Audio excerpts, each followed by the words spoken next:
شروع کرتا ہوں اس پاک پروردگار کے نام سے جو بڑا مہربان نہایت رحم کرنے والا ہے۔ ایک آیت ہم شرمندہ ہیں اپنا نہ سکے انداز تیرا، ایک آیت ہم شرمندہ ہیں اپنا نہ سکے انداز تیرا، وہ قوم ہوئی بے بالوں پر بننا تھا جسے شہباز تیرا۔ تجدید وفا ہم کرتے ہیں، تجدید وفا ہم کرتے ہیں اور آج وعدہ کرتے ہیں، ایک قائد ہم اپنائیں گے ہر قول تیرا انداز تیرا۔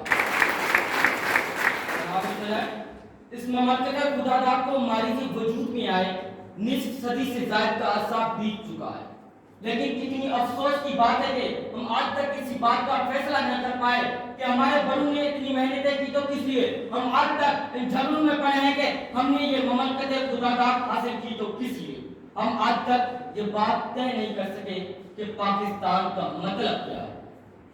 جناب صدر، اس سوال کا جواب دینے کے لیے گھر سے دعوت ملا سے پوچھا کہ پاکستان کا مطلب کیا، کہنے لگا لا الہ الا اللہ۔ ایک حافظ قرآن سے پوچھا کہ پاکستان کا مطلب کیا، کہنے لگا لا الہ الا اللہ۔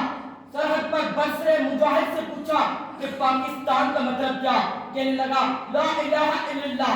مدرسے میں بیٹھ کر قال اللہ و قال الرسول کی صدائیں بلند کرنے والے ایک طالب علم سے پوچھا کہ پاکستان کا مطلب کیا، کہنے لگا لا الہ الا اللہ۔ میں نے سوچا یہ تو اتحاد پسند ہے، یہ تو فرقہ واریت کی تعلیم دینے والے ہیں، یہ تو انتہا پسندی کی تعلیم دینے والے ہیں۔ میں یونیورسٹی گیا، پروفیسر سے پوچھا کہ پاکستان کا مطلب کیا، کہنے لگا تعلیم کے سوا ہے ہی کیا۔ میں ایک روشن ہے سکالر کے پاس گیا کہ پاکستان کا مطلب کیا، کہنے لگا سیکولرزم میری جان۔ میں ایک جاگیردار کے پاس گیا، کہنے لگا سرمایہ داری میری جان۔ میں ایک پولیٹیشن کے پاس گیا، کہنے لگا واہ جمہوریت واہ۔ اب میں حیران ہوں، پریشان ہوں،